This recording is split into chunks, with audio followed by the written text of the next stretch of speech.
All right, everybody, how's it going? It is March 16th, 2022, and of course, we have more NFL news as it is the actual first day of free agency.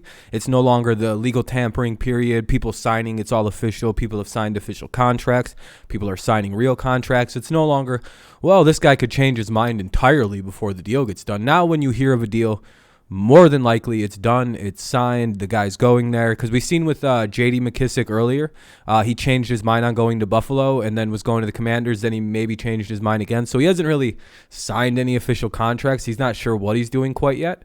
But, you know, we probably won't see much of that unless one of the people who have agreed to sign a contract decide in like the last moment to be like, hey, I'm not really too interested in doing that anymore. Sorry about that. I'm going to go elsewhere. Randy Gregory did it with the Cowboys, and we've seen J.D. McKissic do it this year to the Bills, and potentially the Commanders. So, you know, it's a confusing time, but again, it's, you know, the NFL is progressing. We're moving forward. We're into the first day of official free agency. So yeah, we have some more news from around of course, free agency doesn't stop, and of course, it always keeps going, and there's always some surprising moves, including this one, the one that's, you know, in the title and the thumbnail. Von Miller has signed a 6-year contract with the Buffalo Bills. It is worth $120 million. Right? Yeah, it's 6 years at $120 million. And it includes 51.5 fully guaranteed and 51 million guaranteed total with $45 million signing bonus. So that's pretty crazy. That's quite the contract. But, like, you would think of, like, all the years afterward and the high amount of money and be like, oh, shit, that's not very good.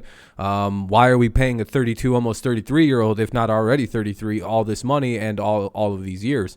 Well, much like the Taysom Hill contract, or when you see a player sign, like, those weird 4 to 5 years, $150+ million contracts, normally the back end of those are, like, voidable off, or they sign those to kind of do creative things with the cap. I don't know if Von's going to play like another 2 years in the league. He may play another season and retire, may play 2 more and retire. He may even play 3 and retire, but he is coming toward the end of a career here. A very well played career, probably a Hall of Famer without any doubt. But so Buffalo is essentially going all in. This is what this move says to me. They feel that the area that most needs adjustment, or, you know, was their biggest need of concern, was, of course, obviously pass rush.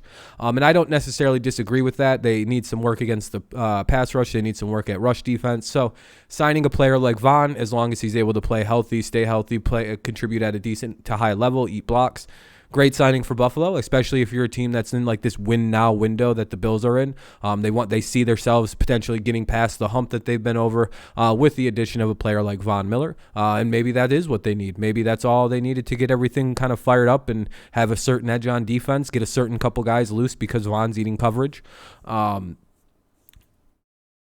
like that. Yeah. So this is a good move. It's a little expensive because I think year one is basically $45+ million is going to Von. So it's a 1 year, like $50 million contract almost to Von Miller if he doesn't play any more games with them. So at worst, this is a very expensive rent-a-player for a team that's looking at a possibility of, you know, being a major Super Bowl contender, and I think they probably are with this move. And it also lets them keep pace with like the Raiders, the Chargers, the Chiefs, the Broncos, who all have made major moves in the AFC. Now we see a team from the East and the Bills doing something big here. So that's pretty big. That's pretty good big news, I would say. Congratulations, Buffalo. You get yourselves a absolute mauler. Okay, so now we're going to go ahead and, like I mentioned, the Raiders. You're thinking, like, who the hell did the Raiders add? Well, you would probably be, if you haven't found out, they did release, what's his name?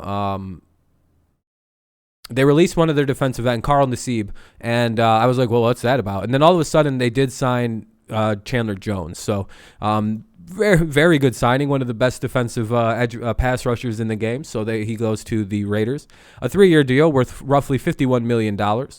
Pretty big contract. Let's see what that equals out to. 51, 1, 2, 3, 1, 2, 3, divided by 3.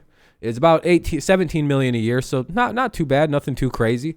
But when you're getting a top tier player like Chandler Jones, when you have to compete with the rest of your division in the Chiefs and the Chargers, all their additions, and the Broncos, their new additions, you're gonna have to beef up your defense a little bit to be able to stay competitive, to be able to kind of, you know, again, just compete in the division. So good move by the Raiders to kind of bolster up a pass defense. You pair them with Max Crosby, and I'm forgetting one of their their other rushers, but they have a decent defensive front starting to build here, and you're going to need one playing in the AFC West. So now you have Chandler Jones and you have Max Crosby, two really good defensive players going to be going at the quarterback together. So that makes for a long afternoon, and Raiders are a bit better on defense now. So I don't know which is the bigger signing. I guess let me know down in the comment section what you think is bigger. Is Von Miller going to Buffalo bigger, or is the Raiders getting Chandler Jones? Now, if Buffalo would have got Chandler Jones, that feels like it would be a calamitous type move. Where the Raiders, I would talk more about what this means for the team, but it's also like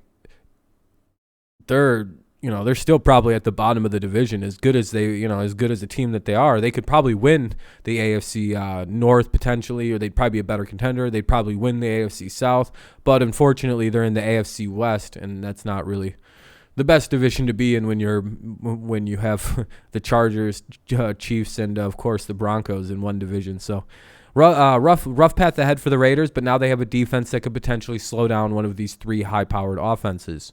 Another signing today that we're going to talk about is Myles Jack, the former Jaguars linebacker who was released kind of expected but not expected type deal a couple days ago. He is now officially a Pittsburgh Steeler. So the Steelers get a new linebacker, a pretty good one at 26 years old for pretty cheap at $8 million a year. I don't know. This seems like a pretty good contract.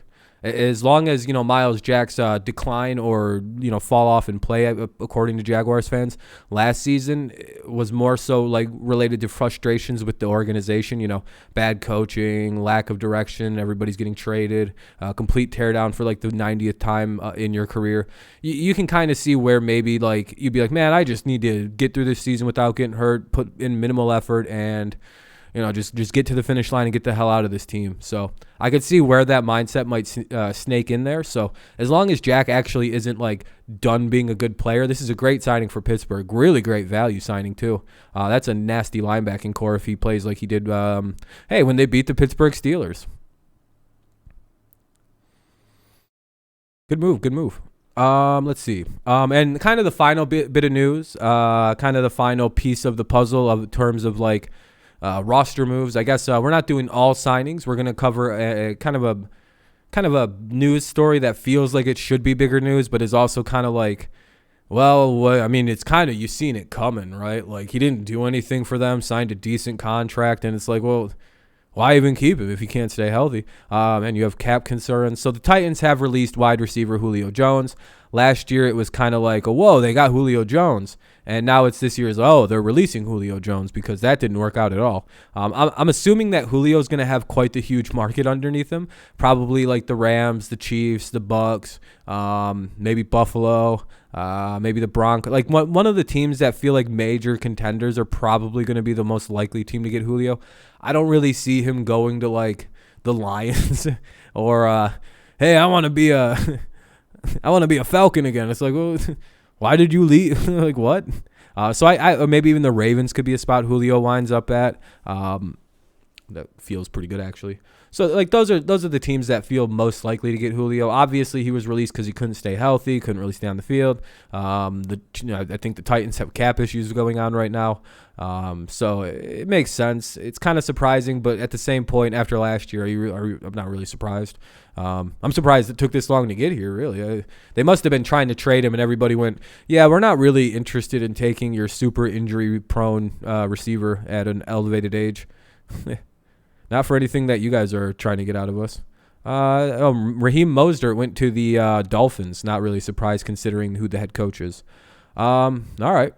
Well, that's pretty much it for all of the news that I was going to cover. Von Miller to the Bills, Chandler Jones over to the Raiders. The Steelers pick up Myles Jack, and of course, last but not least, Julio Jones released by the Titans, free to sign wherever he so chooses. So those are some of the bigger news stories, some of the bigger moves from around the NFL, for at least in my perspective, what I consider to be the bigger moves.